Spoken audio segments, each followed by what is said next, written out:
27 Guerra del Paraguay, Mitre presidente. El Chacho Peñaloza. La Triple Alianza. El 4 de septiembre de 1862, los electores previamente elegidos se reunieron en las capitales de provincia, para votar quién sería presidente de la nación. El general Mitre es designado por unanimidad, recayendo la vicepresidencia en el doctor Marcos Paz. El 12 de octubre, ocuparon sus altos cargos. Juan Ángel Peñaloza, el Chacho, fue un patriarca norteño, que ejerció una enorme influencia desde su estancia ubicada en La Guaja, un lugar de los llanos riojanos. Había apoyado la coalición del norte unitaria y, más tarde, a Justo José de Urquiza, quien le concedió el grado de general. El año 62 lo sorprende en Catamarca, donde acudiera con sus fuerzas por pedido del gobernador Molina, atacado por el santiagueño Manuel Taboada. Ausente Peñaloza, tropas porteñas invaden La Rioja, para asegurar su sujeción al gobierno nacional. En la operación participan varios de los coroneles uruguayos que utiliza Mitre en tales tareas y cuya implacable dureza llegará a ser célebre: Paunero, Sandís, Arredondo, Rivas.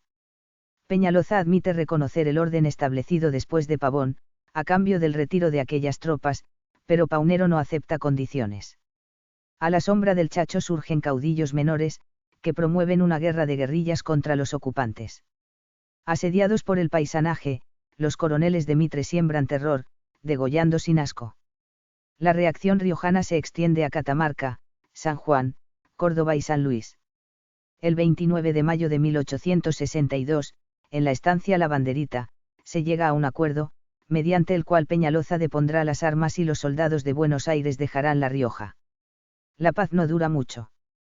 El Chacho se queja a Paunero, denunciando que los gobernadores de San Juan, Sarmiento, y San Luis, Barbeito, no respetan el convenio. Villafañe, gobernador oficialista de La Rioja, renuncia porque nadie le hace caso. Reaparecen las montoneras, en los llanos y las sierras. Una asamblea popular elige gobernador provisorio al federal Juan Bernardo Carrizo. Las montoneras desbordan sobre provincias vecinas. Sandís acude en auxilio de San Luis. Sarmiento reclama a gritos no ahorrar sangre de gauchos, que es lo único que tienen de humanos. Y Mitre lo nombra director de la guerra. Sandís triunfa fácilmente en San Luis, pasa a cuchillo a los prisioneros y exige al Chacho que entregue varios jefes montoneros, que se encuentran en los llanos riojanos. Peñaloza se rehúsa, declara la guerra a Mitre y redacta una proclama que es conocida como Grito de Guaja, abril del 63. Peñaloza toma el título de general en jefe del ejército reaccionario. Y la reacción se extiende. Catamarca es invadida por los federales, el coronel Clavero, aquel que ordenara fusilar a Aberastain, ataca a Mendoza, desde Chile, jinetes riojanos van sobre San Luis. Taboada, fiel a Mitre, triunfa en Malpaso y entra a La Rioja. Peñaloza toma San Francisco, en San Luis. Pronto tiene que volver a sus pagos y libra batalla en Lomas Blancas contra Sandís, arrebatándole la caballada y refugiándose luego en las sierras. Su proximidad determina una revolución en Córdoba, donde el vecino Simón Luengo depone al gobernador Pose y una asamblea popular elige para el cargo a José Pío de Achával. Este abre las puertas de la ciudad al Chacho, que recorre sus calles al frente del ejército reaccionario, el 14 de junio de 1863. Pocos días después, 28 de junio, Paunero y Sandís derrotan completamente a Peñaloza, quien logra escapar y volver a los llanos riojanos. Allí organiza una nueva fuerza, marcha a San Juan y es vencido nuevamente en Caucete, por Arredondo e Irrazábal. Se refugia el Chacho en casa de un amigo suyo, cerca de Olta. El 12 de noviembre del 63, está desayunando cuando irrumpe el comandante mitrista Ricardo Vera. Peñaloza se rinde y Vera manda avisar a Irrazábal. Al llegar, este le quita la lanza a un soldado, clavándosela al preso. Luego le corta la cabeza y separa de ella una oreja, que envía a La Rioja. Sarmiento felicita a Irrazábal y pide su ascenso, como así también el de Vera. Sofocadas tales turbulencias, Mitre inicia una gestión progresista, en virtud de la cual se dictan varios códigos, se fundan poblaciones, se fomenta la inmigración, se facilita la instalación de bancos y el tendido de vías férreas. El temible ángel de la guerra revolotea siempre, sin embargo, cerca de Mitre. Venancio Flores del Partido Colorado, ha partido de la Argentina el 19 de abril de 1863, iniciando una contienda civil en el Uruguay, donde gobierna el presidente Bernardo Prudencio Berro, del Partido Blanco.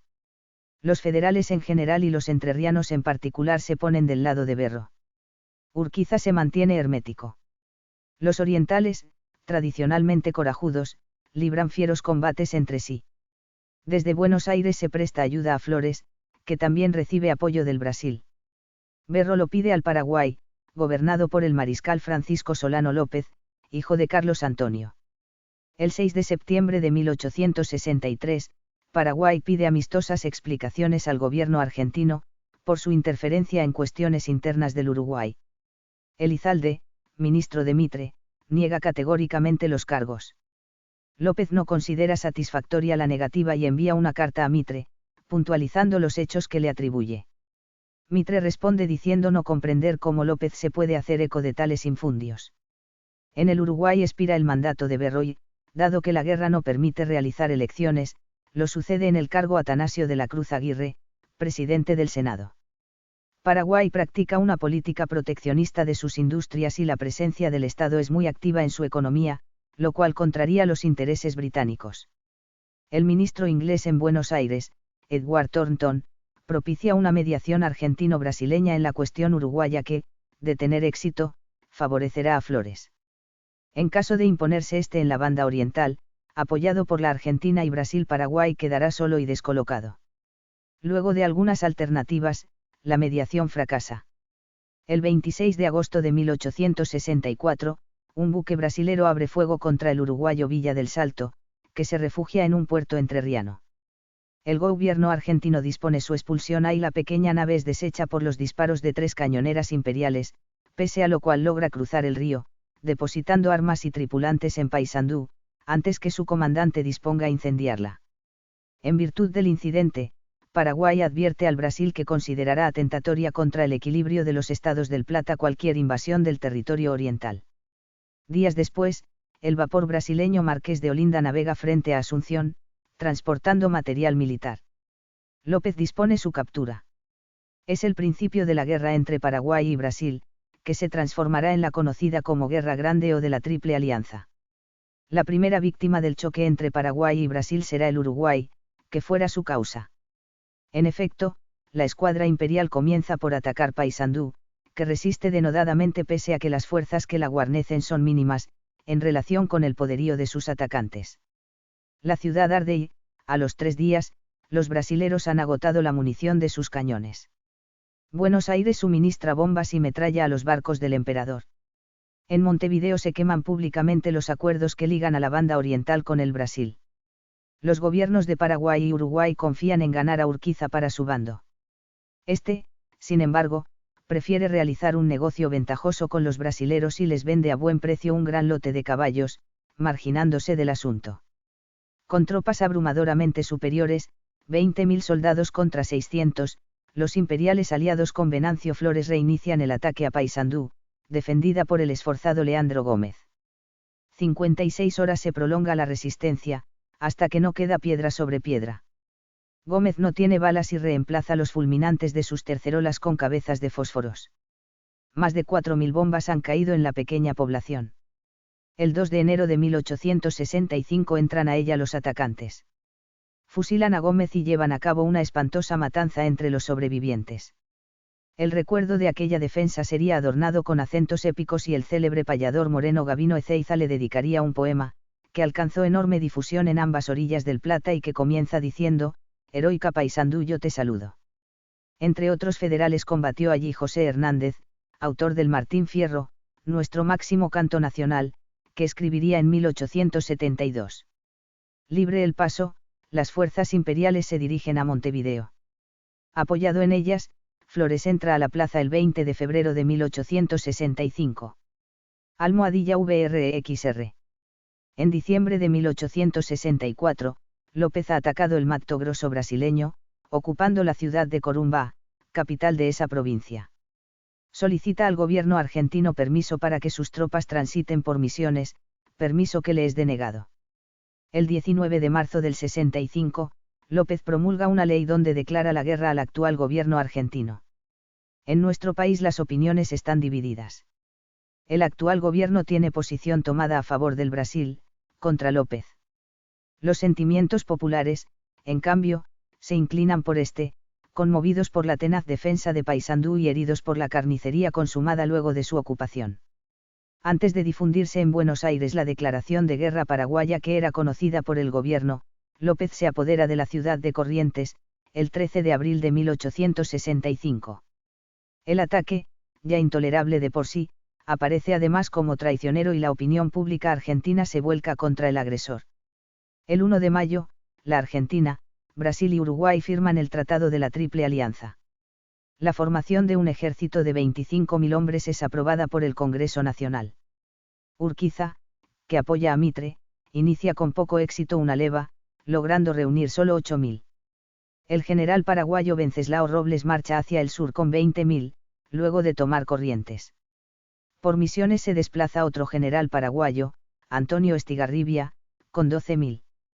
Paunero reconquista fugazmente Corrientes, el 25 de mayo de 1865, pero no encuentra adhesiones entre la población y se retira.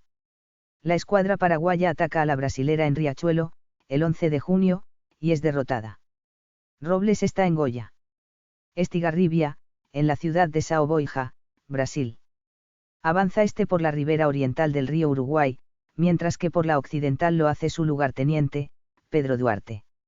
El ejército de vanguardia, que estuviera a las órdenes de Urquiza y ahora manda Flores, choca contra Duarte en la batalla de Yatay, 17 de agosto de 1865, venciendo ampliamente los aliados. En septiembre, Estigarribia ha tomado Uruguayana pero se encuentra cercado allí por fuerzas muy superiores de la Argentina, Brasil y Uruguay. En el teatro de operaciones se hallan Mitre, Flores, el emperador Pedro II y el ministro inglés Thornton. Mitre, que comanda en jefe los ejércitos aliados, delega transitoriamente el mando en el general Manuel Márquez de Souza, quien condujera la división brasilera en Caseros, recibiendo luego el título de barón de Porto Alegre. Sin presentar combate, Estigarribia se rinde, el 18 de aquel mes. El 8 de noviembre, tropas a las órdenes de Urquiza son derrotadas junto al arroyo Toledo. Los restos de las columnas paraguayas se repliegan a su país y, el 16 de abril de 1866, cruzan el Paraná 60.000 hombres de la Triple Alianza, 33.000 imperiales, 24.000 argentinos y 3.000 uruguayos, provistos de 81 cañones. Queda en reserva una fuerza brasilera de 14.000 soldados, con 26 piezas de artillería. La escuadra del Brasil la comanda el almirante Tamandaré e incluye 9 acorazados, buques blindados mucho menores a los que hoy conocemos portales, con 59 cañones de ánima estriada. El desembarco tiene lugar en una zona de esteros y pantanos. No lejos se halla la fortaleza de Humaitá, poderoso bastión paraguayo.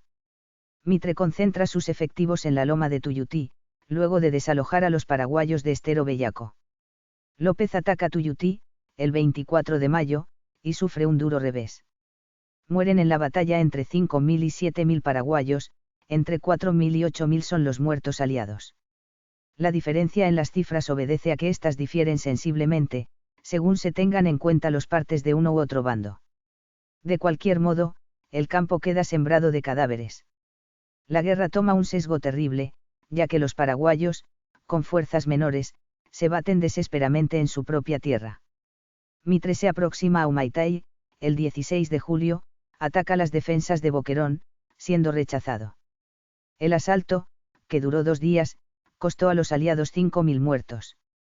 El 5 de septiembre, apoyados por su escuadra, los brasileños toman las fortificaciones de Curuzú.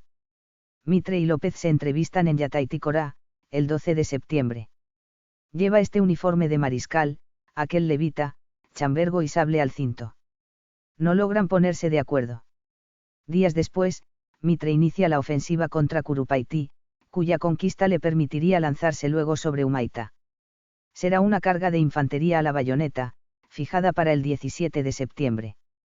Pero ese día llueve y el temporal se prolonga hasta el 20.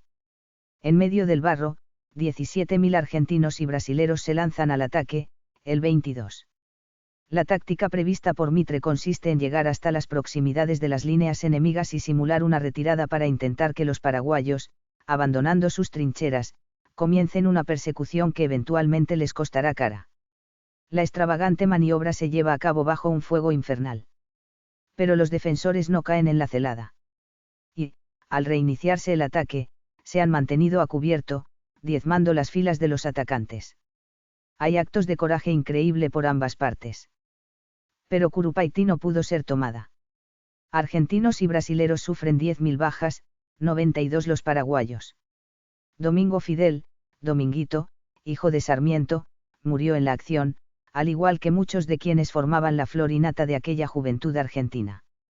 Pese a que la toma de Corrientes provocó un vuelco de opinión, lo cierto es que la guerra de la Triple Alianza jamás llegó a ser popular en nuestro país. Alberdi escribe contra ella.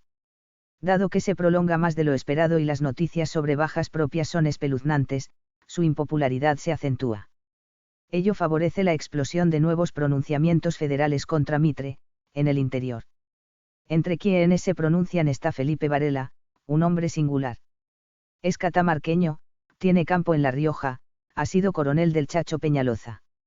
Flaco y alto, usa grandes bigotes blancos, botas militares y sombrero de mosquetero.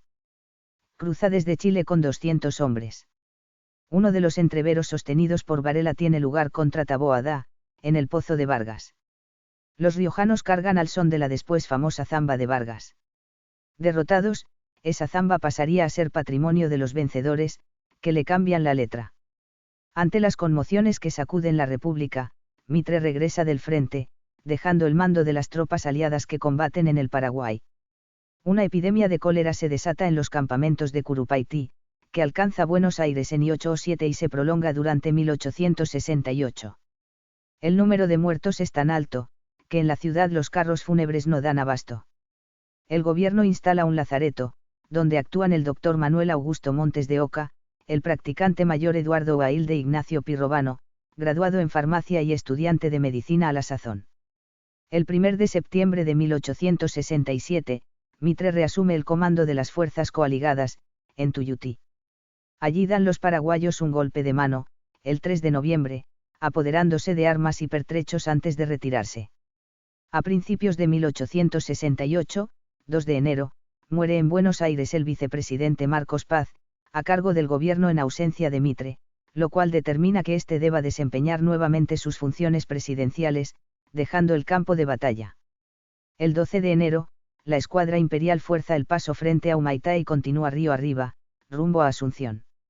Los paraguayos se repliegan dejando 3.000 hombres en la fortaleza, que es tomada por el mariscal brasilero Osorio el 24 de julio.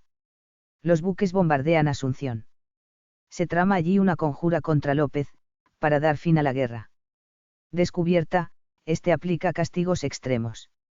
Hace fusilar a su hermano Benigno, a sus cuñados, al obispo Palacios, a su ministro Borges, a conjurados y encubridores. Su madre y sus hermanas son azotadas, para hacerlas confesar. El general Barrios, implicado, se suicidó cortándose la garganta. La línea de defensa paraguaya está en Lomas Valantinas, camino de la capital. Durante 6 días, 21 al 27 de diciembre de 1868, se combate en ese lugar. López lo hace mezclado con los soldados, entre los que se cuentan muchos chicos. Aniquiladas sus tropas, se retira hacia Cerro León, seguido por un puñado de hombres. El 5 de enero de 1869, los brasileros toman Asunción y la saquean. Los argentinos se abstienen de entrar, acampando en las afilieras. La ciudad está desierta, pues sus pobladores se han marchado para reunirse con López. Durante 7 meses, el pueblo del Paraguay sigue al mariscal en una retirada interminable, jalonada por derrotas. Esa caravana fantasmal está en Cerro Corá, el 1 de marzo de 1870, a la vista del límite con Brasil. El ejército de López cuenta a la sazón con 409 hombres y su hijo Panchito de 15 años comanda el Estado Mayor. Viajan en carruaje Elisa Lynch, Madama Lynch, la querida del mariscal con otros 3 de sus hijos, como así también la madre y 2 hermanas de López. Comanda la última embestida el general imperial Cámara y el indómito jefe paraguayo muere peleando. El avance de las tropas aliadas recibía apoyo de la escuadra, al mando de Tamandaré. No obstante la importancia que revestía tal apoyo, los buques se vieron obligados a detenerse en las cercanías de Curupaití, pues una sucesión de minas flotantes les cortaba el paso, boyando apenas en la superficie del río, de una orilla a la otra. Transcurrió bastante tiempo antes de descubrirse que se trataba de un hábil simulacro. Las presuntas minas no eran otra cosa que inofensivas damajuanas, unidas entre sí por un largo cable.